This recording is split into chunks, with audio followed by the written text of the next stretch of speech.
Okay, so get this. Elon Musk, you know the guy behind Tesla and SpaceX? Yeah. Well, he just filed trademarks for telepathy and telekinesis. I know, right? Wild. But before you think he's, like, gone full supervillain, this is actually connected to his company Neuralink. Okay. So you ready for a deep dive into what these trademarks really mean? I am. All right, so we're talking brain-computer interfaces. This is like real-life sci-fi stuff. Yeah, it's definitely attention grabbing. These filings, like, they really show Neuralink is serious about creating this technology, stuff that's, like, straight out of our wildest imaginations. So are we really talking about, like, downloading kung fu moves straight into our brains? Well, not quite yet. Okay. But, like, Neuralink's current focus is on medical applications. Do you remember what Musk's original goal for the company was? To help people with paralysis. Yeah, helping people with paralysis control computers with their minds. Right. And these trademarks suggest they're taking that even further. Okay, so less about moving mountains with our minds and more about helping people, like, regain lost ability. Exactly. Pretty Think good. about someone who can't move their arms being able to, like, write an email or browse the internet, but just by thinking. That's the kind of revolutionary technology they're building. And they're actually making progress on this. This isn't just theoretical. No, not at all. And in fact, as of today, March 8th, 2025, 3 people with paralysis have already received Neuralink implants. Really? Yeah. Wow, as part of an experimental trial. Yeah. 3 people, that's amazing.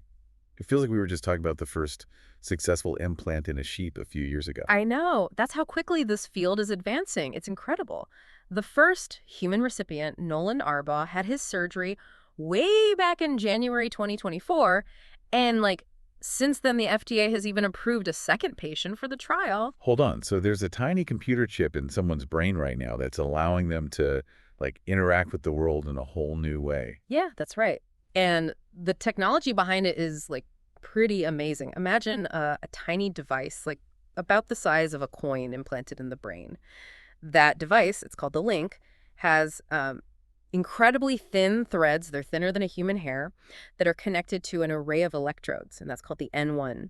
And these electrodes pick up the electrical signals from neurons in the brain, kind of like listening in on the brain's conversations. So how do these brain signals actually translate into, like, say, moving a cursor on a screen? That's where the software comes in. Neuralink has developed sophisticated algorithms that can decode these complex brain signals and translate them into commands for a computer. It's like a translator for the language of the brain. Oh, okay, that makes sense. But back to these trademarks, telepathy and telekinesis. How do those fit into all of this? Well, the telepathy trademark specifically mentions an implantable brain-to-computer interface for facilitating communication and control of software and hardware. So you can see how that directly relates to their current work. So are they saying, like, we'll be able to send text messages with our minds someday? Well, it's certainly a possibility, though maybe not in the way we typically think of, like texting. It's more about the ability to communicate directly with devices using our thoughts. Okay. And what about telekinesis? Is moving objects with our minds actually on the table? It might sound far-fetched, but if you think about it, Neuralink's technology is already allowing people to control external devices with their thoughts. So the question is, could that be extended to control, like, physical objects? Like, instead of using a remote, I could just think about turning on the TV and it would happen. That's the idea. Whether it's, controlling assistive devices or maybe robots in a factory, the potential applications are pretty vast. But let's be realistic here. How far off is this kind of technology? Are we talking years, decades? It's hard to say for sure, but the fact that Neuralink is even exploring these possibilities and has filed trademarks for them suggests they believe it's within the realm of possibility. And they're not just focused on movement and communication, right? What about that blind sight trademark? That sounds like they're aiming to restore vision. You're right, that's another area where Neuralink's technology could have a profound impact, and they're already making headway. The FDA has granted their blind sight device breakthrough device designation. That means the FDA recognizes its potential to address an unmet medical need, and they'll expedite its development and review process. Wow, that's huge. So they're not just throwing around fancy terms. They're actually working towards some pretty ambitious goals. It's exciting to see how quickly this technology is advancing. The Convoy study, which aims to enable paralyzed individuals to control robotic arms using brain implants, is another example of how they're pushing the boundaries. So while we might not be mentally levitating objects just yet, it seems like Neuralink is laying the groundwork for some truly mind-blowing breakthroughs. It's certainly a company to watch. The future of brain-computer interfaces is unfolding right before our eyes. Okay, so we've been talking about all these like amazing possibilities, but Yeah. let's not forget this is still brain surgery we're talking about. Yeah, There must be risks involved, right? you're absolutely right. Anytime you're dealing with surgery, especially on the brain, Yeah, there are inherent risks, infection, right. complications with the device, Yeah. even potential long-term effects on brain function are all things that need to be really carefully considered. And what about the technology itself? Like, it's still relatively new. Are there concerns about its reliability or like potential malfunctions? Those are definitely valid concerns. Like any new technology, there's a learning curve and a period of refinement. Right. Neuralink is still collecting data and working to improve the safety and efficacy of its devices. So while the potential benefits are huge, it sounds like there's still a lot of work to be done to like ensure the technology is safe and reliable. Exactly. It's important to approach this technology with like cautious optimism. We need to balance the excitement with a healthy dose of realism and awareness of the potential challenges. And what about like the bigger picture? We've talked about individual risk, but what about the potential societal impacts of this technology?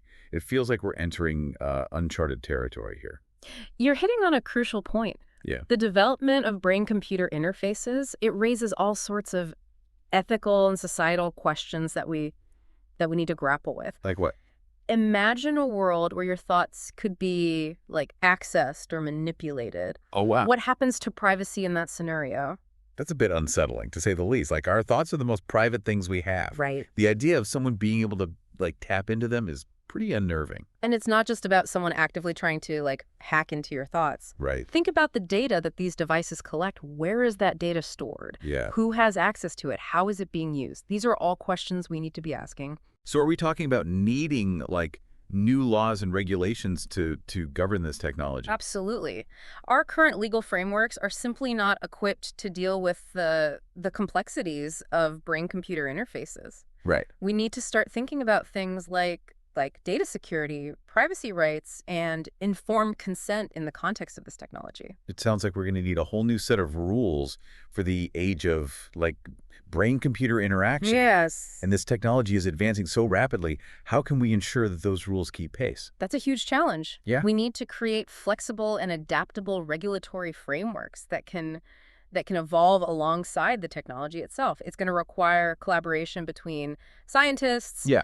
policymakers, Yeah. legal experts, and the public. It sounds like we need to start this conversation now before this technology becomes even more widespread. I couldn't agree more. The sooner we start thinking about these issues, the better equipped we'll be to navigate the challenges and harness the benefits of this incredible technology responsibly. So while Neuralink is focused on the medical applications right now, these trademarks suggest they're thinking about the like broader implications, right? Yeah. They're acknowledging that this technology could change the very fabric of our society. Exactly. It's not just about treating diseases or restoring lost functions. It's about the potential to enhance human capabilities, change the way we communicate, and fundamentally alter our relationship with technology. Which leads us to a pretty mind-blowing question. If we can communicate directly with our minds or control objects with our thoughts, what happens to human interaction as we know it? That's a fascinating question to consider. Yeah. On the one hand, you could argue that it has the potential to create like greater understanding and empathy. Imagine being able to share your thoughts and feelings directly with someone else, but without the limitations of language or physical expression. It sounds almost utopian, like we could finally break down the barriers between people and create a more connected world. But as with any powerful technology, there's a flip side. What if this technology leads to new forms of social division or inequality? Right. What if some people choose to like enhance their cognitive abilities with BCIs while others don't? So instead of bridging the gap between people, it could actually widen the gap between those who have access to this technology and those who don't. Exactly. We need to be mindful of these potential pitfalls and work to ensure that access to this technology is equitable and that it's used in a way that benefits all of humanity, not just a select few. And what about language itself? Hmm. If we can communicate telepathically, will we still need like spoken or written language? That's an interesting thought experiment. Yeah. Will we develop entirely new forms of communication? Will language evolve in ways we can't even imagine yet? It's a fascinating and potentially unsettling prospect. So it seems like we're standing on the precipice of a technological revolution that could change everything. Yeah. It's exciting, it's a bit scary, and it's definitely a lot to process. I agree. And it's a reminder that we need to be thoughtful and deliberate in our approach to this technology. We need to have open and honest conversations about the potential benefits and risks and work together to shape a future where brain-computer interfaces are used for good. Okay, so we've talked about the incredible potential of Neuralink's technology, Mhm. but we've also uncovered some, pretty daunting ethical and societal challenges. It feels like we're standing at a crossroads where this amazing technology could, lead us to a brighter future, but there could also be some unintended consequences. So where do we go from here?